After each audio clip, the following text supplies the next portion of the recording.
Hey guys, welcome back to my channel. It's JoJo from JoJo's Cup of Mocha. If you're new here, please hit that subscribe button and turn on the bell, to receive notifications of every time I upload a video. And for those of you who are subscribed, thank you guys. Love you. Doing a great job. Thank you, thank you, thank you. If you're not already subscribed, please look in the description box down below to subscribe to all my other social media platforms and my blog as well. I'm on Twitter, I'm on Instagram, I'm on Reddit, I'm on TikTok. I have a blog, like I said. So if you're not already doing that, please do that as well. So in today's video, I am going to be answering a Twitter follower's suggestion. So one of my Twitter followers, I'm also on Twitter. It is at JoJoHall16, and you can find it in the description box down below. But I'm going to butcher your name. I am so sorry. But one of my Twitter followers, Mayank Gudron, I think that's how you pronounce it, at Gudron Mayank. He took to Twitter and asked if I could make a video about the problems that I face while traveling. And I thought that was just such a great topic to talk about. Here, this will be a great opportunity to just elaborate more on what problems that I face while traveling. And these may be problems that other travelers face as well while they're traveling. First one I would like to say is that one of the problems that I face while traveling, and this is more for when I'm abroad as opposed to in the US, but the first one is just American stereotypes. Because when I was abroad, people thought that I was this really dumb American who didn't know what she was doing, didn't know what she was talking about, or they just absolutely loved Americans and they loved my accent that I have.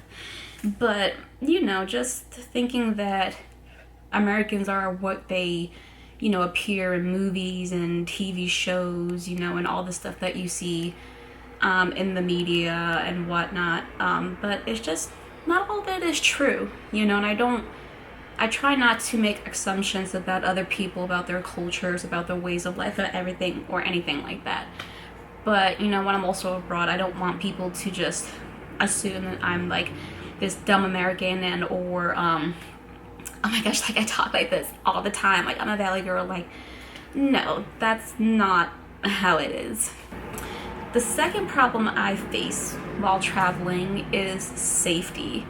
It doesn't matter if I'm going back to New York, a place that I'm familiar with, or if I'm going to a completely new country. In the back of my mind, safety is always like a top problem for me. I'm just thinking, oh my gosh, like what happens, if I'm, like mugged or stabbed or shot or something like that. Like, what about my safety? And as a woman, a small woman, I'm not that big, honestly. I'm like barely 5 feet tall. It's really easy for someone to just swoop me up, put me over their shoulders and just, abduct me. But yeah, that's always a worry in the back of my mind, whether I'm taking public transportation or I'm taking an Uber somewhere, a taxi somewhere, going through the airport, going to my new accommodation, just meeting, different people in different settings, different environments. Yeah, safety is just one of the things I think a lot of travelers have to really think about every time they go out and travel. So the third problem I face while traveling is anxiety. I have a lot of anxiety when I travel, and it's just anxiety about everything, honestly. It's anxiety about my safety, about whether or not I'm going to be able to get to my flight on time, to my train on time. What else did I put here? Just getting lost in a new environment. Like, what happens if I'm like in a new place and then I don't have any service on my phone? Like, how am I going to get around? Like, or if I'm in like a different country, just being misunderstood, the language barriers. Like, these are all things, all problems that travelers can and do sometimes face while they're traveling. But I just kind of grouped all of them under anxiety, because that gives me a lot of anxiety. Just even though you try your best to plan for as much as you can, prepare for as much as you can, you know, things can and do go wrong, and it's always, you know, at the forefront in my mind, like, oh my gosh, like, what if, you know, I'm gonna be late? Like, what if, like, a local doesn't understand me? You know, like, what if they think, like, I'm this type of person, or, you know, whatever. And even when I am with my family, or, you know, my boyfriend's dad and stepmom are going on vacation and they invite us along, or if I'm just going on a little trip with my friends, I just have a lot of anxiety around traveling. Like, all these thoughts are just racing in my mind. I'm just like, Jojo, take a deep breath. It's okay.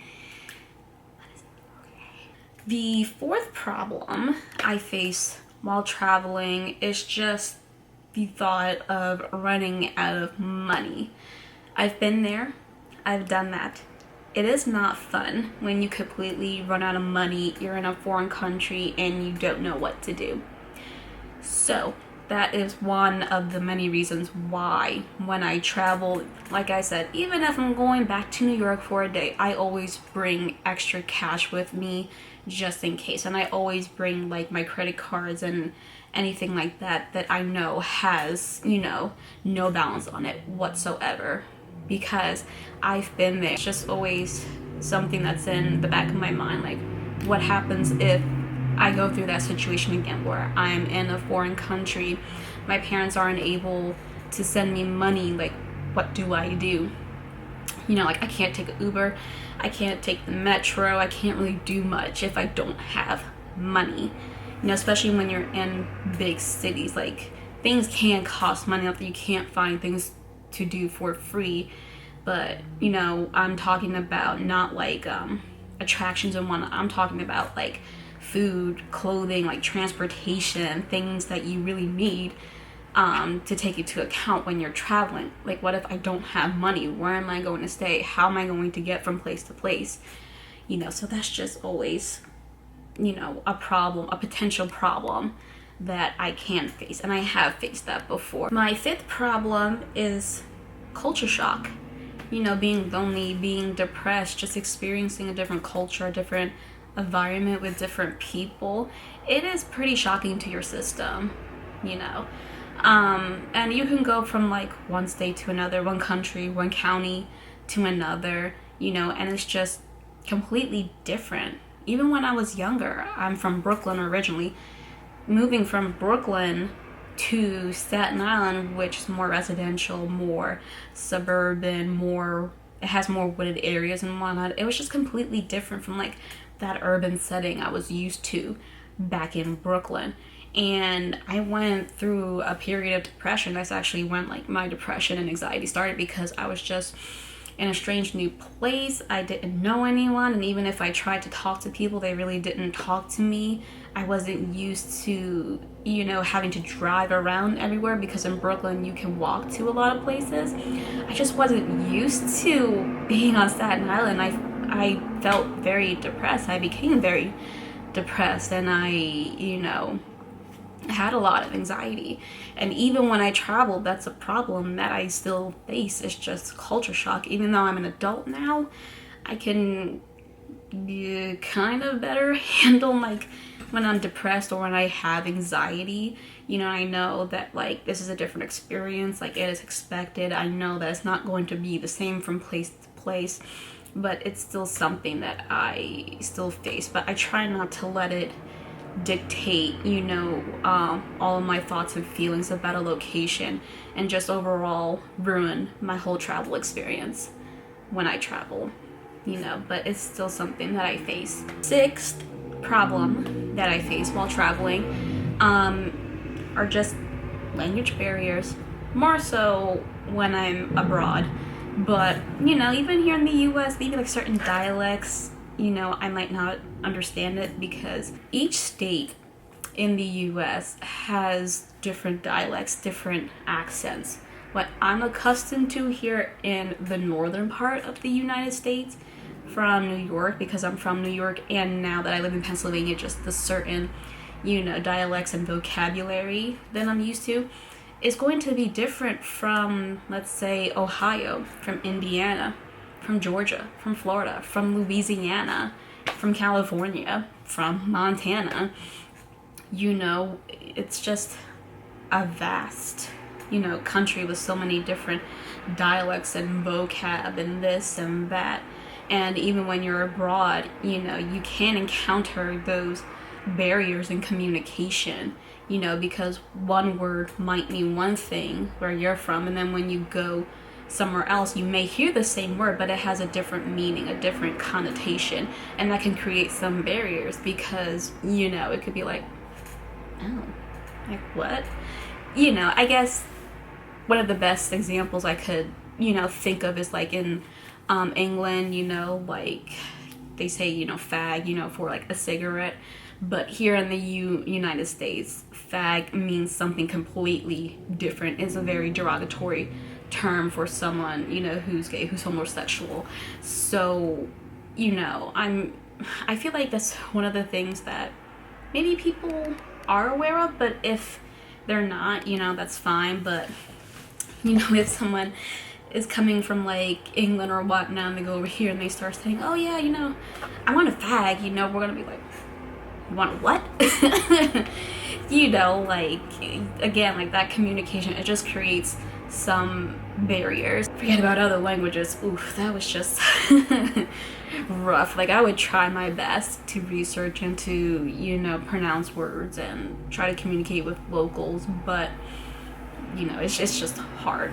So it's just one of the things that, you know, I face when I'm traveling. The seventh problem I face while traveling is just compromising, working together with others, because more often than not, when I do travel, I'm usually with like my boyfriend or my friends or my family or like my boyfriend's family. So there are a lot of different people, different personalities, different ways of thinking, and so it's just it's a potential issue that I always face because, you know, you have like the people who like to kind of take charge and lead the situation. You also have people that are more laid back, go with the flow, and you have, you know, people that are kind of in the middle. But it's like, how do you work out all of those different personality types so that way you guys can come together and just have an enjoyable trip?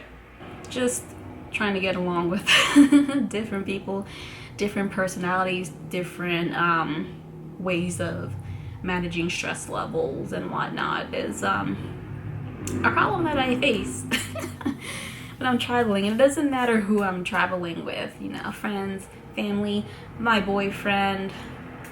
It's just something that I always face, you know, but because I'm more of the go with the flow, laid back kind of person, you know, as long as you're not being too like overbearing and mean and wanting to take charge all day, every day, like I'm fine with doing whatever.